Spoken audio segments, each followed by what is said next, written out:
아버지를 살려야 가정이 산다라는 제목으로 말씀을 나누고자 합니다. 제가 사진을 한 장 보여드릴 텐데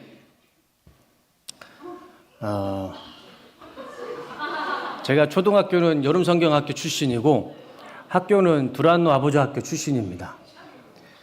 저게 2014년 11월 22일에 찍은 건데 저기 뒤에 어디서 많이 본 동그란 애가 있을 거예요. 제가 저게 36인가 7에 이제 했는데 12년이 13년 지났죠. 12년 전에도 동그랗고 지금도 동그랗고 12년 후에도 동그랄 것 같습니다. 저 자켓이 참 옷이 참 이상해요. 시간이 갈수록 이 옷이 줄어들어요. 저게 맞지가 않아요. 아버지 학교를 제가 경험을 하면서 제가 우리 그 뚝섬교회를 사역을 하면서 아버지 학교를 꼭 하고 싶었어요.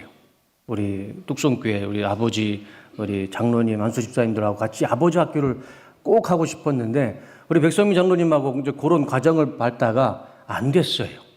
그래서 아직은 때가 아닌 것 같습니다. 그렇지만 꼭 아버지 학교를 우리 교회에서 꼭 한 번은 하고 싶습니다. 또 어머니 학교도 꼭 해보고 싶어요. 제가 참 많이 도움을 받았습니다. 이 아버지 학교를 하면서 강의가 시작되면 꼭 이 두 개의 구호를 하고 시작합니다. 이 두 개의 구호를 하지 않으면 강의가 시작이 안 돼요. 이 두 가지 구호를 하고 강의를 시작합니다. 오른손을 들고 주님, 제가 아버지입니다. 아버지가 살아야 가정이 산다. 이 두 가지 구호를 해야 아버지 학교가 시작이 돼요. 오늘 이 자리에 내가 아버지다라고 생각하시는 분은 오른손을 한번 들어보세요. 아버지만 여기서 자, 내가 아버지다 하면 한번 다 같이 한번 저 구호를 읽어보겠습니다. 시작. 주님, 제가 아버지입니다. 아버지가 살아야 가정이 산다. 내가 생각했을 때 나는 어머니인 것 같다. 한번 손 한번 들어보세요. 오른손. 자, 이제 아버지를 빼고 어머니를 놓고 한번 구호를 외쳐보겠습니다. 시작. 주님, 제가 어머니입니다. 어머니가 살아야 가정이 산다.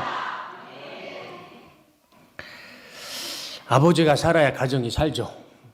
저는 저 구호를 그때 처음으로 들어봤고 처음으로 생각해 봤어요. 아버지가 살아야 가정이 산다. 그 말이 참 살면 살수록 맞는 것 같습니다. 근데 저는 저 말보다 좀 현실적으로 저 구호를 바꾸고 싶습니다. 아버지가 살아야 가정이 사는 건 맞아요. 근데 그 구호는 조금간 좀 힘들어요. 아버지가 듣기에는 좀 힘들어요. 그래서 이렇게 바꿨으면 좋겠어요. 아버지가 살아야 가정이 산다. 맞긴 맞는데 그걸 좀 이렇게 바꿨으면 좋겠어요. 아버지를 살려야 가정이 산다. 당연히 아버지가 살아야 가정이 사는데 그건 좀 잔인한 것 같습니다. 아버지를 살려야 가정이 살죠. 아버지, 당신은 아버지니까 아버지가 살아야 가정이 삽니다. 이렇게 강요할 것이 아니라 아버지를 살려야 가족이, 아내가, 자녀들이 아버지를 살려야 그 가정이 살아날 수 있다는 것이죠. 아버지도요, 살기 힘듭니다. 아버지도 살기 힘들어요. 아버지도 혼자 살 수 없어요. 한번 생각해 보세요. 아버지도 누군가의 아들이고요. 아버지도 누군가의 동생입니다. 아버지도요, 누군가의 도움을 받아야 돼요. 격려를 받고 위로를 받아야 됩니다. 아버지는 그냥 다 건강하고 강한 사람을 생각하는데 그렇지도 않아요. 아버지도 누군가의 아들이고 누군가의 동생이고 누군가의 도움을 받아야 살 수 있는 존재입니다. 그래서 아버지가 살아야 가정이 산다라는 각오보다는 아버지를 살려야 가정이 산다. 이 구호가 더 현실적인 것 같습니다. 그리고 모든 아버지는 이미 마음속에 각오가 되어 있어요. 이 자리에 계신 아버지들은 아마 제 말씀에 아마 공감이 되실 거예요. 모든 아버지는요, 마음속에 기계적으로 장착되어 있는 게 있습니다. 그게 뭘까요? 내가 살아야, 아버지가 살고 아빠가 살고 내가 살아야 우리 가정이 살아난다. 그거는 아빠가 되는 순간 누구나 다 할 것 없이, 뭐 다 그런 건 아니겠지만 99%의 아버지는요, 그 마음이 다 들어와요.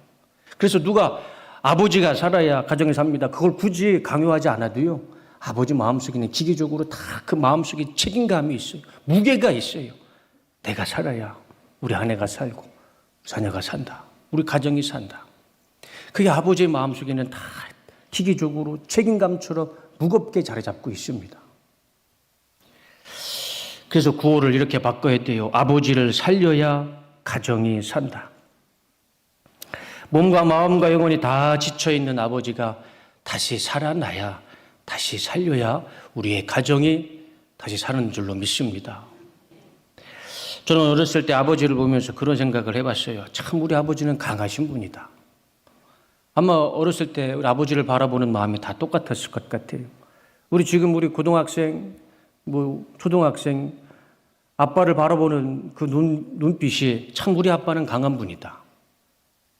우리 아버지는, 저도 그랬어요. 우리 아버지는 쓰러지지도 않고 영원히 강하신 분으로 생각했습니다.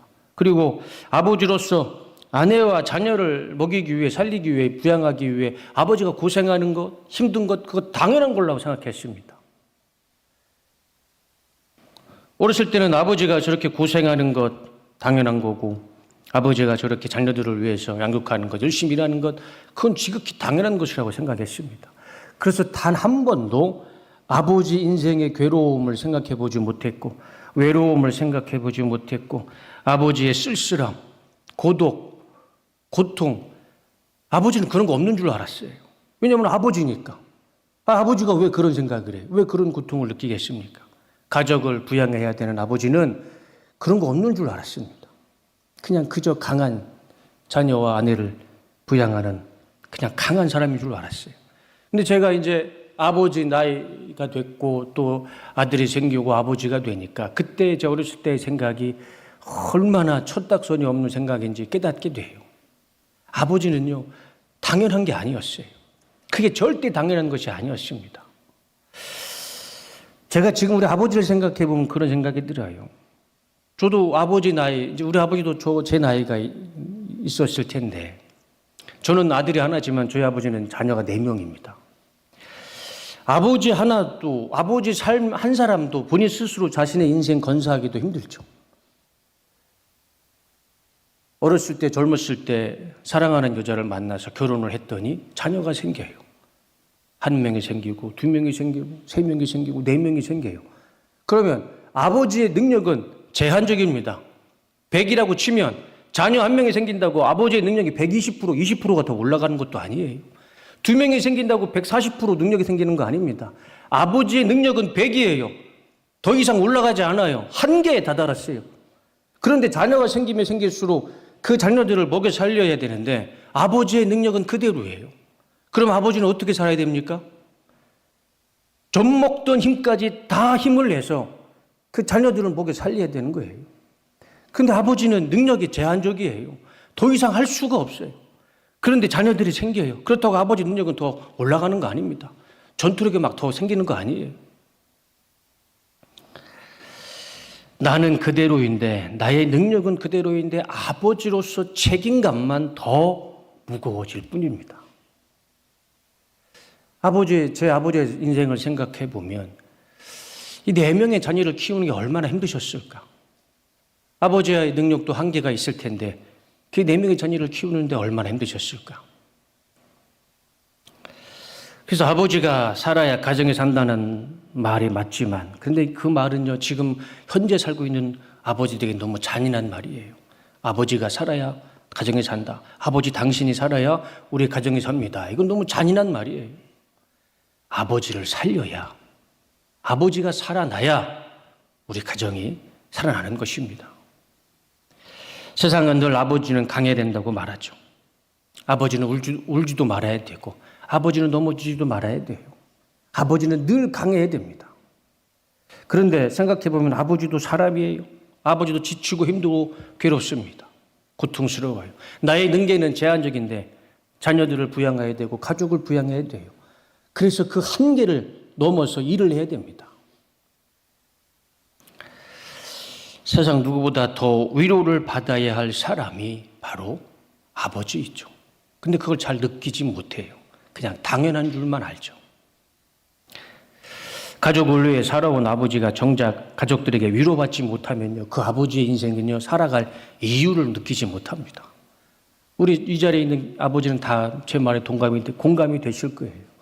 아버지가 집에 가서 아내에게 자녀에게 인정받지 못하면요, 삶의 이유가 없어요. 살아가야 할 이유도 없고 목적도 없고 기쁨도 없고 행복도 없어요. 아버지의 가장 큰 기쁨과 행복은요, 그냥 말 한마디예요. 아내의 인정해주는 말 한마디, 자녀들의 그 감사한 말 한마디. 그거면 아버지는 다시 살아날 수 있어요. 아버지를 다시 살릴 수가 있습니다. 아버지가 짊어진 그 짐이 무겁다고 그 무거운 짐을 조금이라도 알아주면, 그래서 감사하고 그래서 그것을 인정해주면 아버지는 그 자리에서 다시 일어날 수 있는 힘을 얻을 수가 있습니다. 그래서 아버지가 살아야 가정이 살고요, 가정이 살아야 교회가 살게 되는 것이고, 교회가 살아야 나라가 살게 되는 것입니다. 그 시작은 아버지를 살려내는 거예요. 우리 아버지가 살아나야 됩니다. 아버지는 돈으로 사는 존재가 아닙니다. 절대 아버지는 돈으로 사는 사람들 아니에요. 그리고 명예로 사는 사람들도 아닙니다. 생각해 보세요. 아버지가 돈을 버는데 그거 아버지 위해서 쓰는 사람이 있습니까? 그 돈 다 누구를 위해 씁니까? 가족을 위해 써요.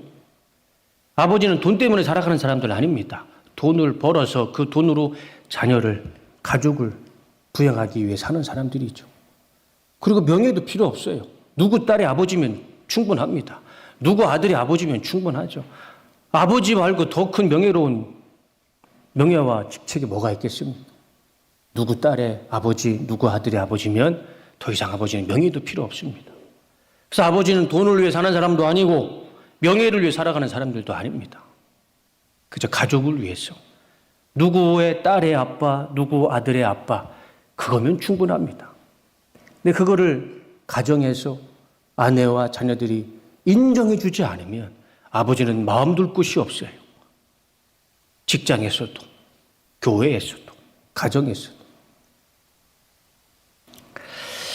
아버지는 가족들이 존경하는 마음, 인정해 주는 말 한마디면 거기가 어디 있든지 아버지는 다시 일어날 수 있습니다.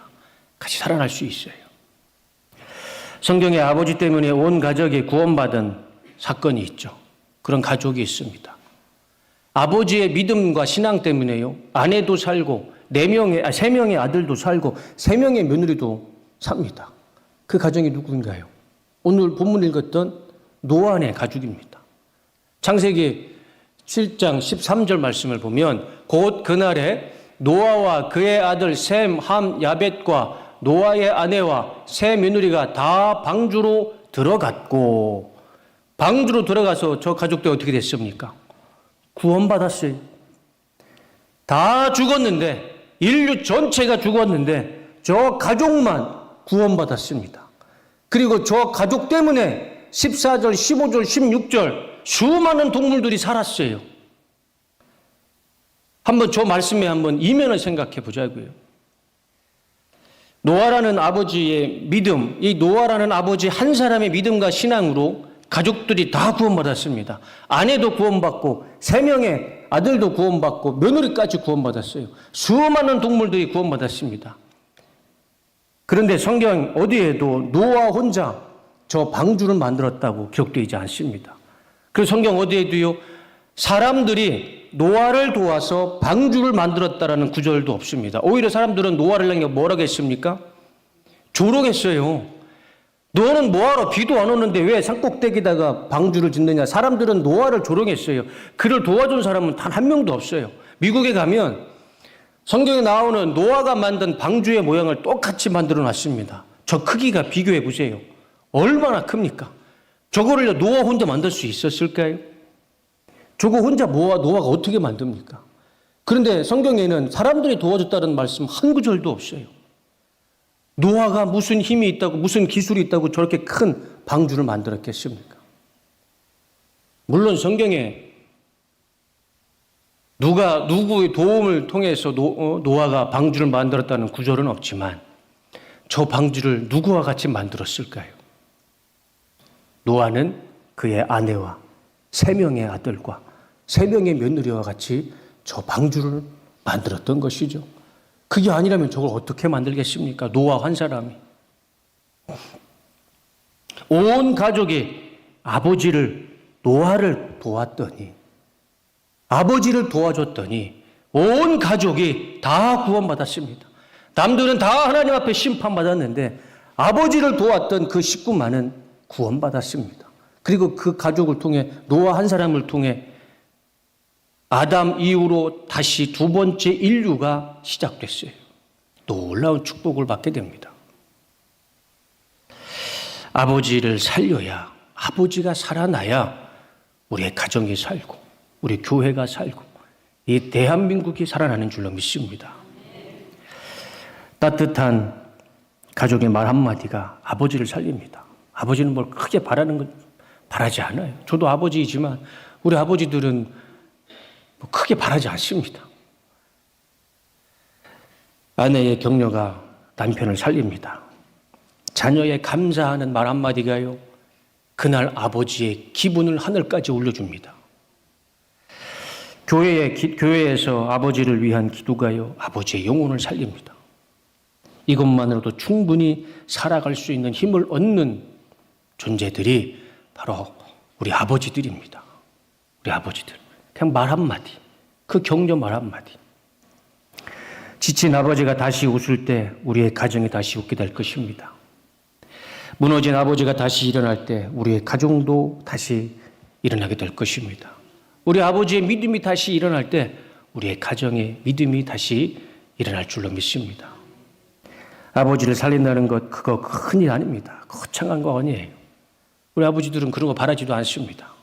그냥 말 한마디, 아내의 말 한마디, 자녀들의 말 한마디, 아버지의 지친 어깨를 인정해주고 아버지는 혼자 아닙니다 라고 인정해주는 그 말 한마디, 그리고 때로는 아버지가 마음 놓고 쓰러질 수 있는 안전한 품, 평안한 품을 만들어주는 것, 그거면 아버지는요, 무슨 일이 있어도 다시 일어날 수 있는 힘을 얻게 됩니다.